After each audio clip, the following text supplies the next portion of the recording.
Boa noite, alunos. Vamos continuar, falar sobre as propriedades básicas dos materiais. Esse item está separado, viscosidade. Alguns livros colocam isso como um capítulo à parte, mas a maioria dos livros da literatura coloca isso como uma propriedade básica junto com as outras lá do capítulo 1. E eu concordo com eles, é por isso que eu estou falando. Nós vamos continuar com o capítulo 1. Então, nesse primeiro parágrafo foi dito aí a conceituação do que é viscosidade. Nesse segundo parágrafo, a gente fala aí a importância da viscosidade, o segundo e terceiro parágrafo, a importância da viscosidade na caracterização do fluido, que outras propriedades não conseguem fazer sozinhas, e a importância tecnológica da viscosidade, dada aí pelo terceiro parágrafo, em dutos, escoamento em dutos, em canais, tá? Isso é bastante utilizado, e até mesmo na parte aerodinâmica também. Aqui nesse parágrafo eu falo sobre o uso qualitativo da viscosidade para os povos antigos, como o Antigo Egito, que eles já deviam ter um conhecimento intrínseco, que determinados fluidos serviam como lubrificantes, tá, para algumas funções, como por exemplo lá na construção das grandes pirâmides, E eu cito aqui também nesse parágrafo primeiro a ter tido sucesso em quantificar a viscosidade, que foi Sir Isaac Newton. Okay? Então, a viscosidade que ele quantificou, a viscosidade dinâmica, tá? Ele basicamente elaborou um experimento, onde esse experimento consistia em você pegar uma placa, colocar óleo sobre a superfície dela e botar uma outra placa por cima e puxar com um dinamômetro para poder ter uma medida de força. E Newton teorizou como é que seria a distribuição da velocidade entre essas duas placas. E ele imaginou algo desse tipo aqui, ou seja, as velocidades iriam variar em função dessa espessura da película de óleo. Essa variação, Newton, que é um dos pais aí do cálculo integral diferencial, ele, para essa variação, ele chamou de dV e dy, as quantidades infinitesimais de velocidade de espessura, e por semelhança de triângulo ele chegou a dV e dy, e ele percebeu que dV dy era proporcional à força e inversamente proporcional à área, diretamente proporcional à força e inversamente proporcional à área. Essa proporção Isaac Newton chamou de viscosidade dinâmica.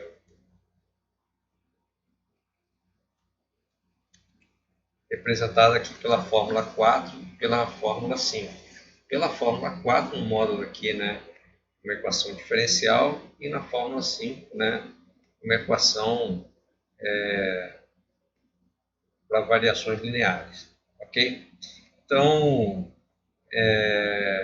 essa relação dV/dy, o delta V sobre delta y, é chamada de gradiente de velocidade.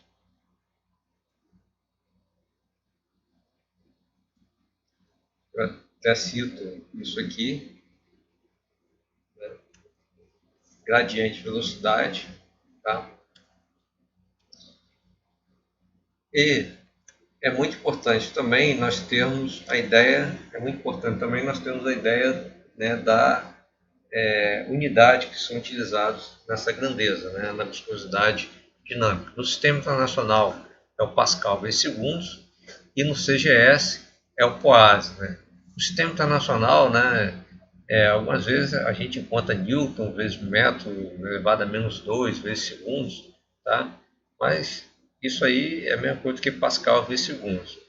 E no CGS, né, pode ser que encontre gramas vezes centímetros elevado a -1 vezes segundos elevado a -1, mas isso aí é o POASE e é bastante usual, né, principalmente em tabelas industriais, né, a viscosidade dinâmica ser dada em POASE. O Pascal vezes segundos a gente encontra mais no meio acadêmico e alguma coisa lá no meio, né, produtivo, né, no meio industrial. Agora, também em mecânica dos fluidos, é bastante comum a gente encontrar a relação entre a viscosidade dinâmica e a massa específica. A essa relação, né, matemática que a gente encontra nas equações, o pessoal passou a dar um nome, né, de viscosidade cinemática e representar por essa letra aqui, né, nu. E a viscosidade cinemática, né, ela, no sistema internacional, é o metro ao quadrado por segundo e no CGS é o centímetro ao quadrado por segundo, né? E ela é chamada de Stokes. No meio, né, acadêmico é muito comum a gente trabalhar no sistema internacional com metro quadrado por segundo e no meio industrial é mais comum a gente, né, trabalhar com Stokes, com a viscosidade cinemática, ou o múltiplo, submúltiplo dele, o 100 Stokes. Okay?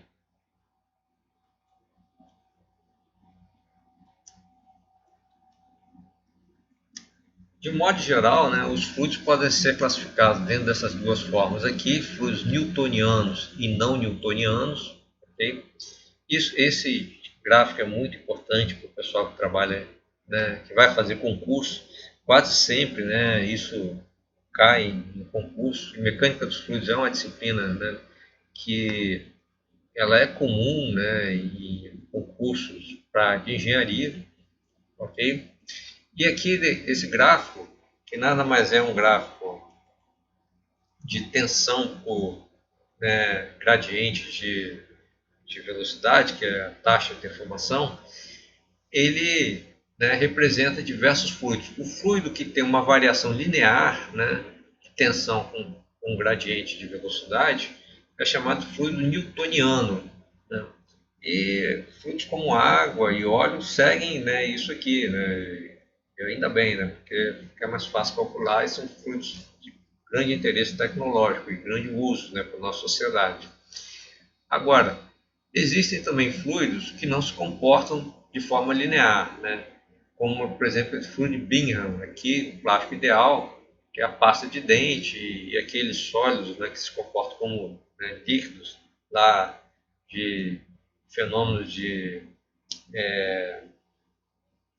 desabamento, né, sólidos do morro, né, que vem abaixo, né, do solo encharcado com água, né? Então ele precisa de uma tensão inicial para depois se comportar como um fluido, né, newtoniano. No caso aí da pasta de dente, ou então esses, né, sólidos de solo de desabamento, rocha, essas coisas assim. Tá? Agora, tem outros fluidos que também não são newtonianos, como esse dilatante e esse aqui, o pseudoplástico. E é muito interessante nessas análises a gente traçar tangentes à curva, porque o ângulo da tangente, né, a essa curva corresponde ao μ, a viscosidade dinâmica. Então aqui, ó, quanto maior a gente vai crescendo a tensão, a tangente à curva vai ficando com um ângulo cada vez maior, ou seja, o μ vai aumentando. Isso significa que quanto maior a tensão, maior o μ, né? E um exemplo disso aqui é aquela solução, né, de água com maisena, tá? E aquela solução, né, antigamente até tinha um programa de televisão, né, no SBT, lá com o falecido Gugu, o pessoal entrava numa espécie de reservatório, batendo o pé muito rápido. Quanto maior você bate o pé, qual a maior velocidade, né, maior a tensão, isso aqui cresce, a viscosidade também cresce, por causa da tangente do ângulo aqui, né, e crescendo a viscosidade, a pessoa não afundava. Você ficava um fluido com uma viscosidade muito grande. Agora, se ela batesse devagar, a tensão não ia ser tão grande, o gradiente de velocidade também não ia ser tão grande, o ponto ia ficar aqui, né? O ângulo ia ser menor, a viscosidade ia ser menor e a pessoa acabava afundando os pés ali naquela banheira, ali, aquele reservatório montado no palco lá. Agora, esse exemplo aqui, né? Quanto maior a tensão e a taxa de deformação, né? O ângulo da tangente vai diminuindo, ou seja, quanto maior a tensão, quanto mais para cá da curva, né, menor vai ser a viscosidade. Então esse é o caso da areia movediça, né, que em alguns filmes, né, principalmente os filmes dos anos 60, 70, acho que dos anos 50 também, né, década de 1950, o, o cara caía lá na areia movediça, aí eu falava, né, para ele, não se mexe, porque quanto mais se mexer, mais rápido você vai afundar. Por que mais rápido você vai afundar? Porque quanto maior a tensão, quanto maior a velocidade de movimento, né, tá? A tangente, né, vai vindo para cá e o ângulo aqui é praticamente zero. Vai ser uma viscosidade muito baixa, viscosidade zero, né, vai ser nula e a pessoa vai afundar com muita facilidade naquele líquido ali, ok? Aquele fluido, né? Vamos avançando aqui. Bem, aqui eu descrevo mais ou menos isso que eu falei para vocês, né? Vou avançar. Esse gráfico, ele é um gráfico interessante porque ele mostra aqui a variação, né, da viscosidade de um mesmo fluido em função da temperatura. Vocês podem ver que quanto maior a temperatura, maior a viscosidade. Quanto menor a temperatura, né, maior a viscosidade da água, né? Ok? Pode ver que o petróleo, né, é óbvio que a gente tem esse sentimento, porque um óleo, né, ele é mais viscoso, bem mais viscoso que a água, né? E o ar atmosférico, ele é bem menos viscoso do que o ar. Vou avançar aqui.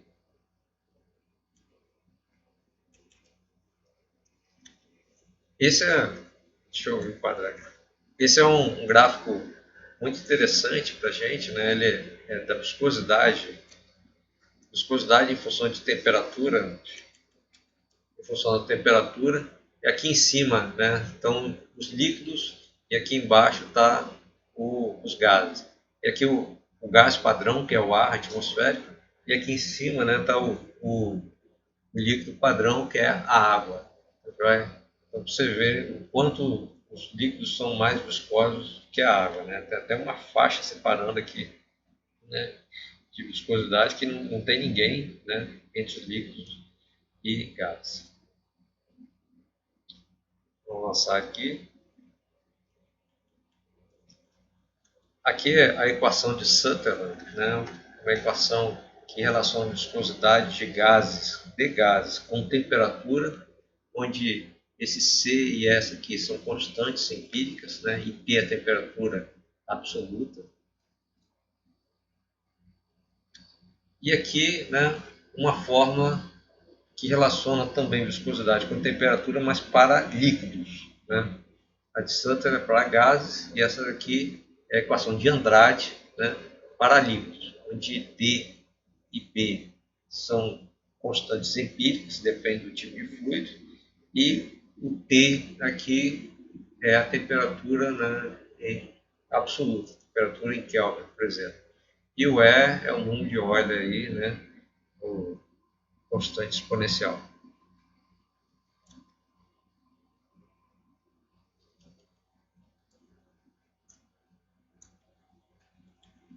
Aqui eu vou falando sobre os equipamentos que medem a viscosidade, que é o viscosímetro.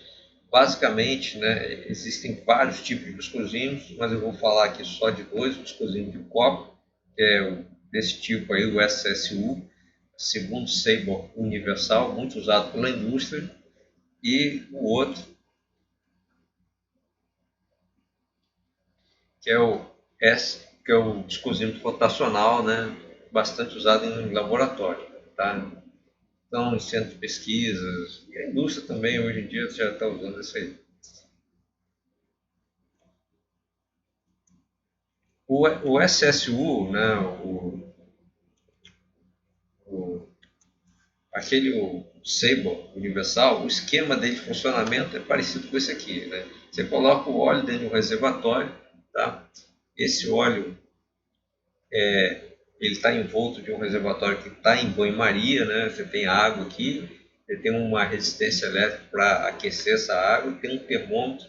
Quando atingir uma determinada temperatura, ele abre, né, essa válvula. Abriu essa válvula, né, no momento que abrir a válvula é acionado o cronômetro. Acionou o cronômetro, vai até atingir o fluido, encher o reservatório aqui de baixo, até atingir um determinado volume. Atingir um determinado volume, o cronômetro é travado. Esse tempo medido no cronômetro é colocado nessa fórmula aqui, né? Onde A e B são parâmetros em função da geometria daquele reservatório, né? Desse reservatório aqui, tá certo? Então, e o T aqui é o tempo em segundos, né? Medido no cronômetro, tá? Aí a gente tem a viscosidade cinemática.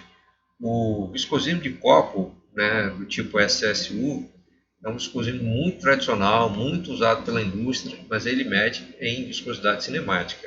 Tá? Já o viscosímetro, né, rotacional é um viscosímetro muito prático, né? Ele trabalha com essa fórmula aqui. Essa fórmula é torque, altura, né, do reservatório, a área do perímetro molhado. Esse W aqui é velocidade angular, tem a ver com a rotação, né? 2πf, ou, né, ômega é igual a 2πf, ou então 2π sobre t, né? Onde t aqui é o, é o tempo para fazer um ciclo, né? Então, e o R é o raio. E alguém poderia falar, poxa, mas tem que trabalhar com toda essa fórmula aí. Só que essa fórmula atualmente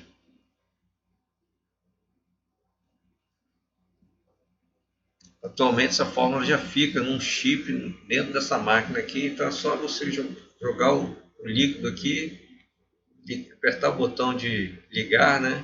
Vai aparecer no display em algum lugar o valor da viscosidade dinâmica, né? Esse tipo de viscosímetro trabalha com viscosidade dinâmica.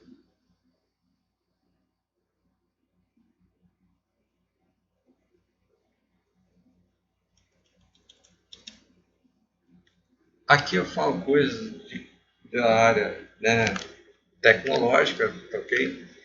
Do tipo, é, os viscosímetros, existem diversos tipos, como eu já falei, mas existem empresas, né, existem instituições que elas classificam a viscosidade. E uma das classificações mais famosas é a da Society Engineer Automotive, a SAE.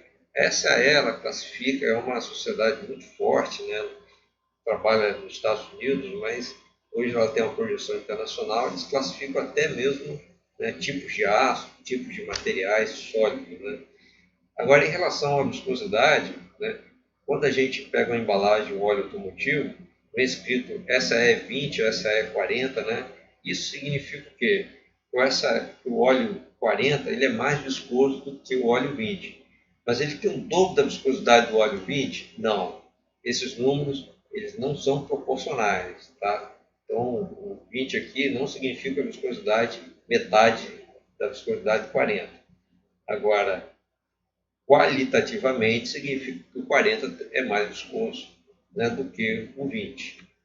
Okay? E quando a gente pega o óleo do tipo 5W30, o que significa? Esse é um óleo multiviscoso. Isso significa que em condições de inverno, né, esse W é o winter, o máximo de viscosidade dele é 30, em condição de com motor quente, o mínimo de viscosidade dele é 5.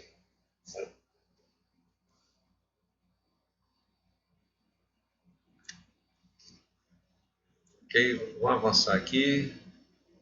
Bem, aqui eu cito, né, a importância de algumas relações da termodinâmica, né, para a mecânica dos fluidos. Tá? Então, sempre, quase sempre quando a gente vai resolver um problema na engenharia, né, três coisas a gente vai estar usando. A conservação de massa, né? Que a massa da entrada é igual à massa da saída. A segunda lei de Newton, aquela força resultante igual à massa vezes a aceleração. E a primeira lei da termodinâmica, que é a conservação de energia, né? Tá? Que fala que a energia de entrada menos a energia de saída é igual a uma energia de armazenamento. Isso é uma forma de falar da primeira lei. A primeira lei da termodinâmica, né, pode ser expressa de várias maneiras, né? Uma das formas mais clássicas e gerais é essa daí, né? Quantidade de calor, né, entre 1 e 2, menos a diferença de trabalho entre 1 e 2 é igual à diferença das energias.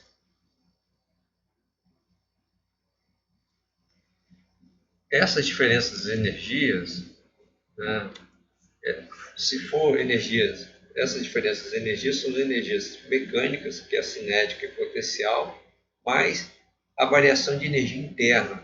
E o que é energia interna? É toda aquela quantidade de energia a nível, né, atômico, a nível microscópico que está lá no material, seja de vibrações moleculares, vibrações atômicas, né, ou as energias de atrações, né, que existem lá, né, entre os átomos ou entre as moléculas. Tá? Essa é a energia interna do material. Ela só é, né, nula só se a temperatura for igual a zero absoluto, né? Zero Kelvin. Energia cinética potencial, né, dos cursos tradicionais de física, a gente sabe que vale, né, pode ser equacionado dessa forma aqui. Isso aqui é uma revisão, né, muito geral de termodinâmica, tá, gente? Termodinâmica é bem mais amplo do que isso aqui. E essa relação U mais P, né, vezes V, a gente chama de entalpia, né, H, e entalpia, ela é específica, é o H dividido pela massa, né? A entalpia dividido pela massa é a entalpia específica, assim como energia específica é igual a energia dividido pela massa.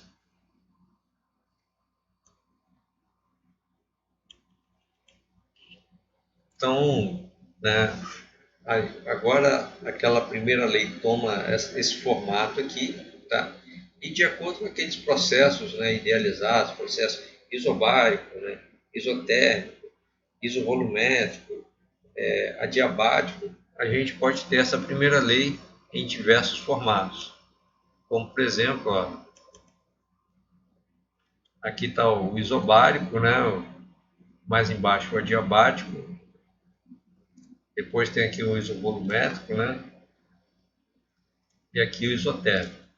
E aqui, né, eu coloquei algumas relações para gases perfeitos, né, da variação de entalpia e variação de energia interna, né, ambos específicos, tá? Igual a integral de Cp dt ou integral de Cv dt. Cp é calor específico a pressão constante, Cv calor específico a volume constante, tá? Sendo que a relação entre eles é igual a K, coeficiente politrópico do gás, ou então a diferença entre eles é igual a R, que é a constante, né, específica do gás. Aqui estão alguns exercícios, né, resolvidos.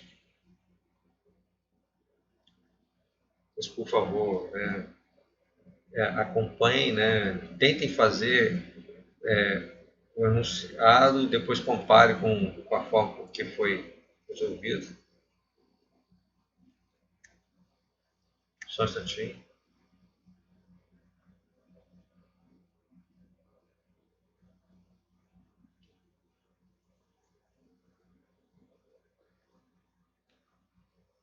Aqui é um segundo exercício resolvido que utiliza.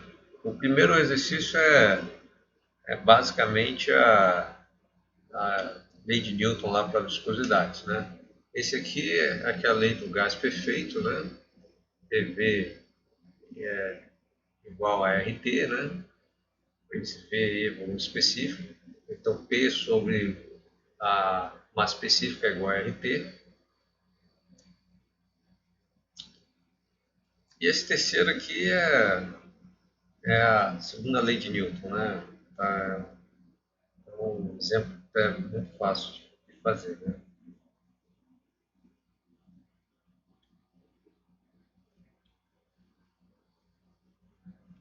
Aqui estão os exercícios propostos, tá?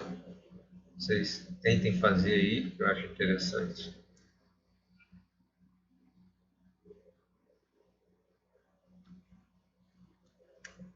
E, né, por hoje é só. Obrigado, a atenção de todos, né? Boa noite.